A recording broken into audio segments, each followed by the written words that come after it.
आप देख रहे हैं अनहोनी। तो चलिए बढ़ते हैं आज की इस कहानी की ओर।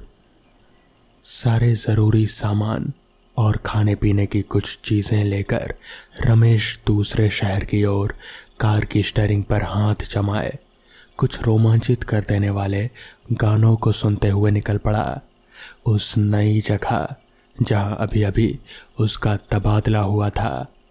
रास्ते में गाड़ियों की तादाद और भीड़ भी काफ़ी थे।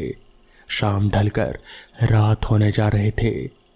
रात में अकेले सफ़र तो कटेगा नहीं, इसलिए गुनगुनाते और अपने दोस्तों से कॉन्फ्रेंस कॉल पर बातें करते और आने की सूचना देते हुए हाईवे से होकर निकल रहा था। रात भर का सफ़र और वो भी अकेले जाना आसान नहीं होता। रास्तों में बियर कटक चुका था, पानी की बोतल भी खाली हो चुकी थी, प्यास लगी थी जोरों की। हाईवे पार होने का इंतज़ार था। रात भी काफ़ी हो चुकी थी। कॉन्फ्रेंस कॉल में बातें ख़त्म हुई। अब हाईवे के ओवरब्रिज से नीचे आकर बाएं हाथ से होकर जाने वाले रास्ते की ओर मुड़ा। सुनसान झाड़ियों वाले रास्ते पर कार चले जा रहे थे।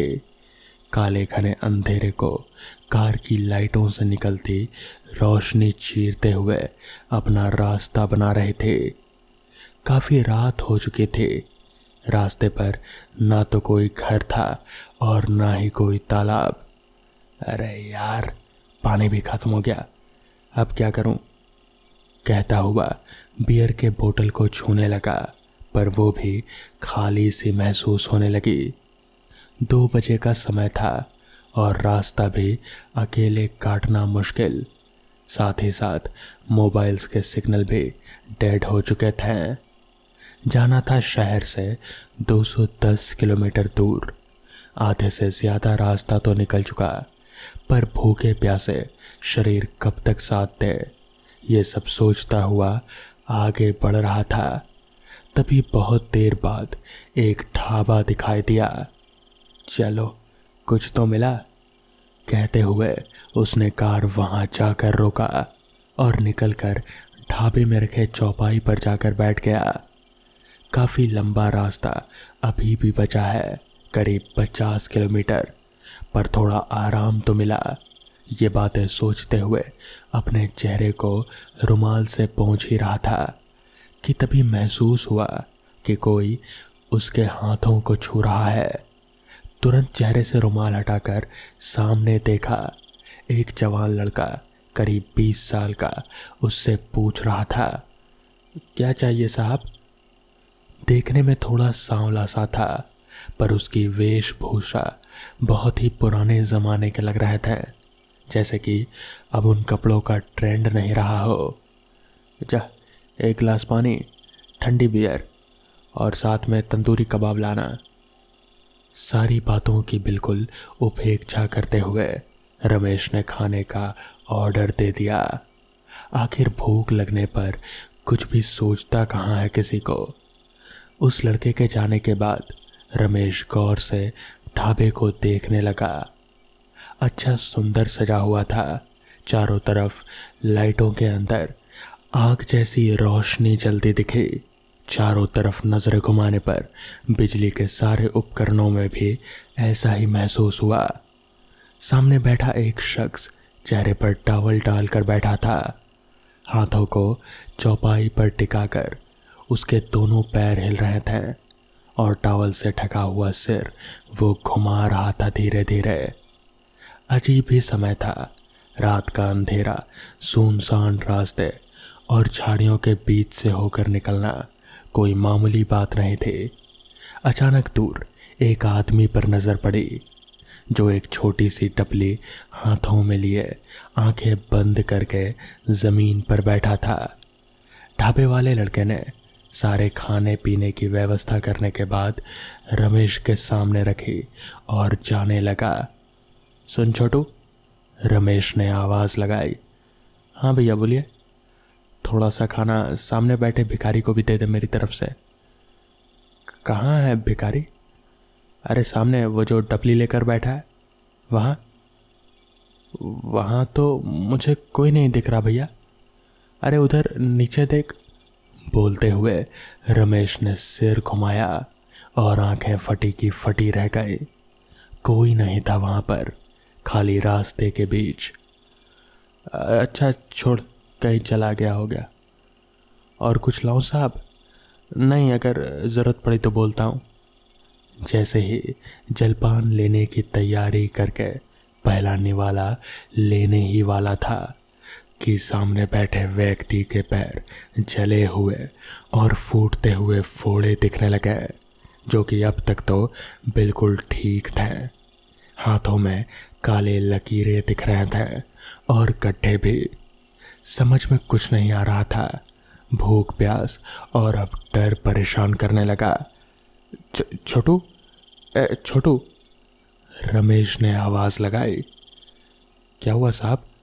कहते हुए छोटू सामने आकर खड़ा हो गया। उसके आते ही रमेश के हाथ पैर कांपने लगे, क्योंकि उसकी नज़रें छोटू के पैरों पर थी, जो बिल्कुल उल्टे और जले कटे थे। तुरंत सब कुछ छोड़कर कार की ओर भागा और तेज रफ्तार से गाड़ी चलाने लगा। आखिर वो सब क्या था? वो लोग कौन थे? अनगिनत सवाल मन में चल रहे थे। ये सब सोचते हुए वो अपने नए शहर पहुंच गया और चैन की सांस ली। पहुंचकर सबसे पहले सुबह सुबह अपने दोस्त सुरेंद्र के घर पहुंचा। वो क्राइम अखबार का रिपोर्टर था। रमेश उसे सारी बातें बताने ही वाला था, पर सुरेंद्र ने उसे आराम से बैठने की सलाह दी।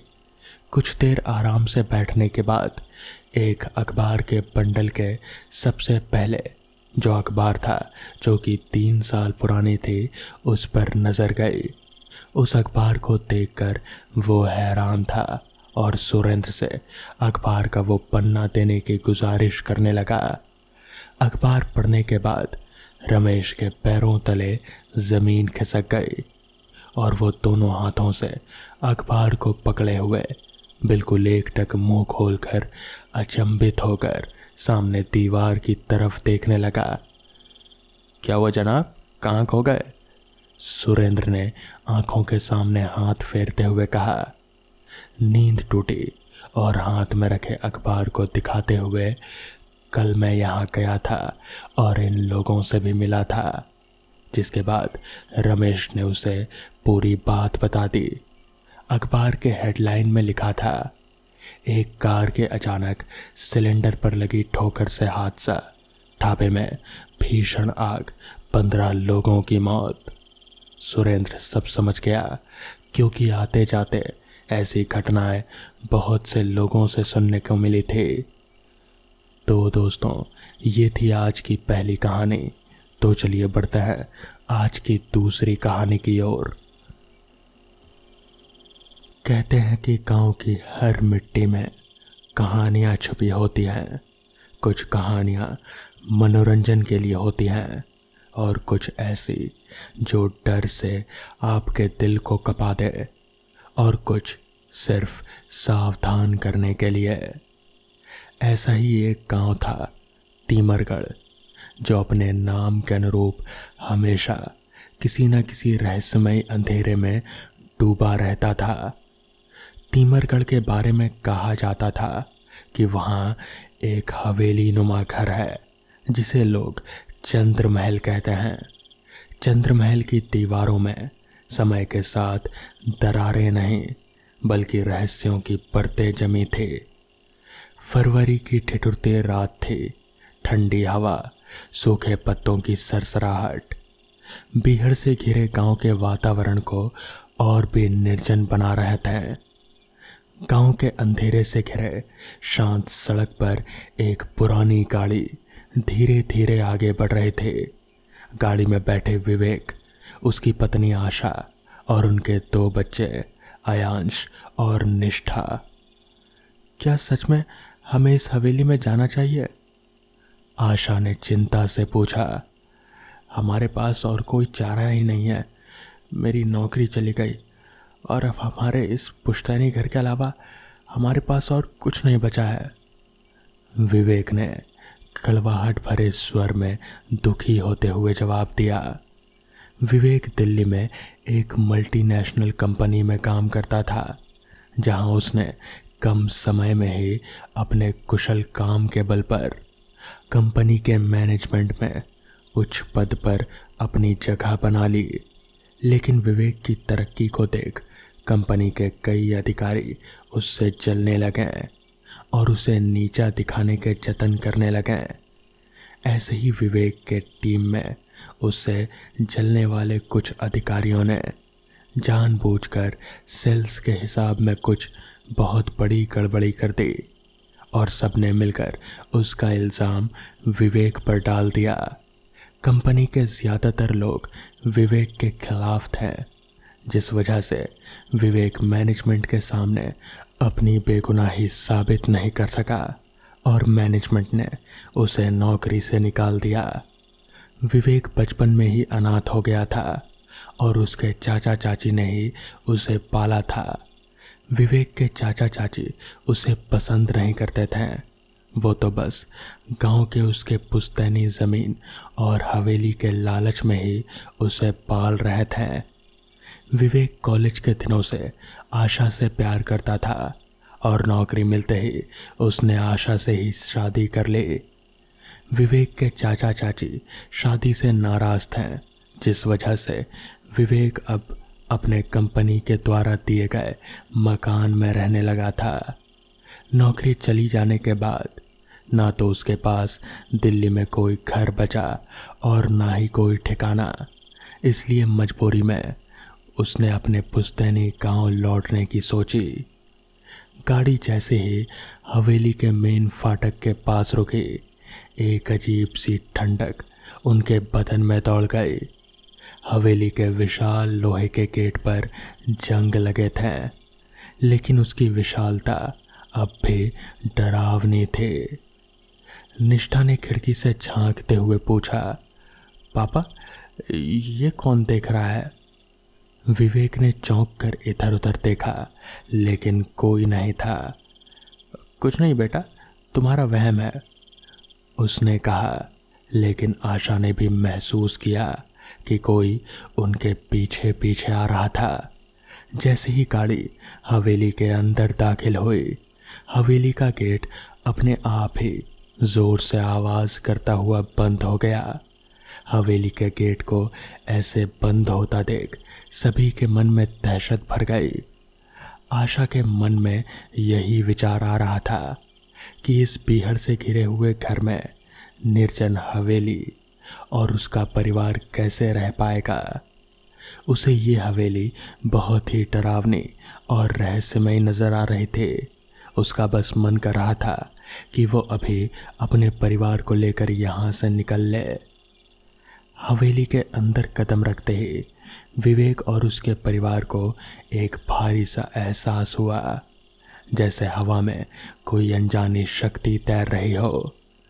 विशाल कमरों में दीवारों पर पुरानी पेंटिंग्स थे, जिन पर धूल की मोटी परत चढ़ी हुई थी। पेंटिंग में चेहरे इतने वास्तविक थे कि आशा ने महसूस किया कि जैसे वो उन्हें ही घूर रहे हों, जैसे कह रहे हों कि चले जाओ यहाँ से, वरना अंजाम अच्छा नहीं होगा। हवेली काफ़ी समय से बंद पड़ी थी और गांव से कुछ दूर होने और जंगल से घिरे होने के कारण इस ओर कोई आता जाता भी नहीं था। इसलिए हवेली में चारों ओर गंदगी का अंबार लगा था। इस जगह की सफाई करनी पड़ेगी, आशा ने कहा, लेकिन उसकी आवाज़ भी मानो चारों तरफ गूंज कर खो गई। आयांश और निष्ठा सीढ़ियों के पास पहुंच गए। मुझे यहाँ खेलने में मज़ा आएगा, आयांश ने उत्साह से कहा। आयांश बेटा ऊपर मत जाओ, आशा ने उसे चेतावनी दी। हवेली के वातावरण को देख उसका दिल बहुत घबरा रहा था। उसी समय विवेक ने एक कोने में रखे पुराने संदूक को देखा। उसने धीरे धीरे उसे खोला। अंदर सिर्फ धूल और एक पुरानी चाबी थी। विवेक उस चाबी को हाथ में लेकर उसके बारे में सोच रहा था कि तभी निष्ठा के कानों में एक डरावनी आवाज सुनाई पड़ी। आओ, मुझे खोलो। निष्ठा ने अचानक अपनी माँ का दामन खींचा। मम्मी, कोई मेरा नाम ले रहा है। आशा ने उसके माथे पर हाथ रखा। कुछ नहीं बेटा, तुम्हें थकान हो गई है इसलिए ऐसा लग रहा है। लेकिन उसके चेहरे पर चिंता की लकीरें गहरी हो गईं। विवेक और आशा ने मिलकर नीचे के 2 कमरों की सफाई की। एक कमरे में अपना और दूसरे में बच्चों का सामान रख दिया। फिर सबने मिलकर साथ रास्ते में ढाबे से लाए हुए खाने के पैकेट को खोला और साथ मिलकर भोजन किया। सुबह जाकर देखता हूँ और कोई मजदूर ढूंढ कर लाता हूँ हवेली की सफाई के लिए, विवेक ने आशा से खाना खाते हुए कहा। हाँ, इस हवेली की हालत तो बहुत ही ख़राब है और गंदगी की वजह से ये और भी ज़्यादा डरावनी लग रही है। सफाई के बाद शायद कुछ रहने लायक हो जाए, क्योंकि अब तो यही है हमारे पास। आशा के चेहरे पर निराशा के भाव थे। खाना खत्म करने के बाद सभी अपने अपने कमरों में सोने चले गए। हवेली के बाहर स्याह काली रात चारों ओर छाई हुई थी और धीरे धीरे उसका स्याहपन गहराता जा रहा था, जैसे वो पूरी हवेली को अपने आगोश में समा लेने को आमादा हो। रात होते ही हवेली की असली भयानकता सामने आई। विवेक और आशा अपने कमरे में सोने की तैयारी कर रहे थे। उनका कमरा ऊपर जाने वाली सीढ़ियों के पास था। जैसे ही विवेक ने लाइट बंद की, सीढ़ियों पर किसी के भारी कदमों की आवाज़ गूंजने लगी और दरवाजे के पास से एक अजीब सी सरसराहट हुई। विवेक ने जब दरवाज़ा खोला तो एक ठंडी हवा का झोंका अंदर घुसा। हवा के साथ किसी और की उपस्थिति का एहसास विवेक को हुआ। दरवाज़ा बंद करो, सोने आ जाओ, आशा ने विवेक से कहा। जैसे अभी जो कमरे में हुआ उसे उसकी कोई खबर ही ना हो। विवेक बिस्तर पर आकर आशा के बगल में लेट गया। उनके सोते ही एक काली सी परछाई उनके कमरे की खिड़की के बाहर नजर आने लगी। ठीक आधी रात के आसपास विवेक की आंख खुली एक आवाज से। वो आवाज पायल के छनछनाने की थी। विवेक ने आंखें खोली और अपने बगल में देखा तो आशा सो रहे थे। विवेक बिस्तर पर उठा और फिर नीचे उतरकर उस आवाज की ओर बढ़ने लगा। वो आवाज उनके कमरे के बाहर मेन हॉल में से आ रहे थे। विवेक को समझ नहीं आ रहा था कि आखिर ये आवाज है किसकी। आखिर इतनी रात गए पायल पहनकर इस हवेली में कौन घूम रहा होगा। खैर, वो अपने कमरे का दरवाज़ा खोलकर बाहर हॉल में आया और उस आवाज़ की ओर आगे बढ़ने लगा। अंधेरा काफ़ी था, शायद बिजली भी नहीं थी उस हवेली में, या फिर बिजली के तार कटे हुए थे। विवेक अंधेरे में ही उस आवाज़ का पीछा करने लगा। वो जैसे जैसे उस आवाज़ के करीब बढ़ता वैसे वैसे वो आवाज़ और भी दूर चली जा रहे थे। उसे समझ नहीं आ रहा था कि आखिर ये है कौन। तभी उसने आवाज़ लगाई, कौन है? कौन है? मगर वो आवाज़ अभी भी आए जा रहे थे। खैर, विवेक अपने तेज कदमों के साथ अब उस आवाज़ की ओर बढ़ने लगा। उसे ऐसा लगा कि जैसे वो आवाज़ अब उसके करीब से ही आ रही हो। वो चलते चलते सीढ़ियों से ऊपर दूसरी मंजिल पर गया। उस हवेली में कई सारे कमरे थे। उन्हीं में से एक कमरों में से शायद आवाज़ आ रहे थे। वो चलते चलते आवाज़ का जायजा लेते लेते एक कमरे के बाहर रुका। उस कमरे के दरवाजे पर ताला लगा था और उस पर बहुत सारा धागा बंधा हुआ था, जैसे किसी ने पूजा पाठ किया हो। खैर विवेक उस कमरे की खिड़की से, जो कि थोड़ी सी खुली हुई थी, उससे अंदर झांकने लगा। तो विवेक ने जो अंदर देखा वो देखकर उसके होश उड़ गए। उसने देखा कि वहां पर एक लड़की है जो कि पैरों में पुश्तैनी पायल, जो कि बहुत ही मोटे मोटे घुंघरू वाले पायल होते हैं, वो पहनकर पूरे कमरे में नाच रही है, जैसे कि नृत्य कर रही हो। विवेक ये सब देखकर बहुत ज़्यादा घबरा गया।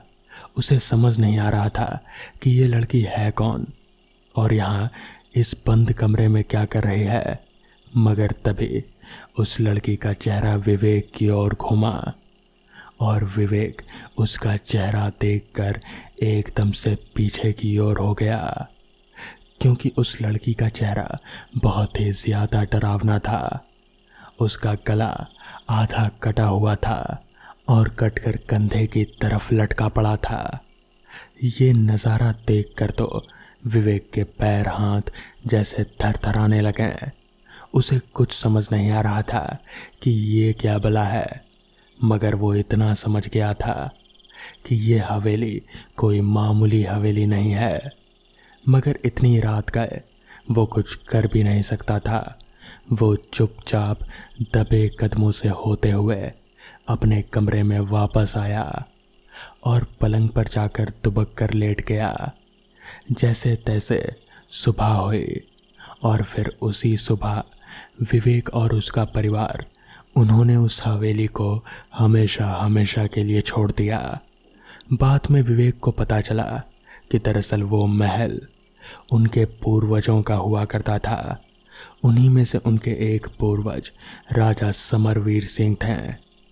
वो थोड़े अजीब किस्म के राजा थे, बहुत ही क्रूर, और उनका दिमाग भी कुछ सही नहीं रहता था। एक बार उनके दिमाग में पता नहीं क्या चल रहा था। उनके सामने एक लड़की नृत्य कर रहे थे, पैरों में मोटे मोटे घुंघरू पहनकर। उनके दिमाग में पता नहीं क्या आया, उन्होंने अपना तलवार उठाया और उस लड़की की गर्दन पर चला दिया। उस लड़की की गर्दन आधी कटकर उसके कंधे पर लटक गई और खून का फव्वारा निकल उठा। राजा को इस बात का कोई पछतावा नहीं था कि अभी अभी उन्होंने एक निर्दोष की बेरहमी से हत्या कर दी। वो वहाँ से उठकर सीधे अपने कक्ष में चले गए। उस दिन के बाद से ही राजा समरवीर सिंह का बुरा दिन जैसे शुरू हो गया। उनकी पत्नी मारी गई और फिर कुछ दिनों बाद ही उनके हाथ से साम्राज्य भी निकल गया, जिसके कुछ दिन बाद वो भी अजीब तरीके से मारे गए। किसी को नहीं पता कि उनके साथ क्या हुआ। तब से कहते हैं कि वो महल भूतिया है। आज भी उस लड़की की आत्मा उस महल में नृत्य करती रहती है।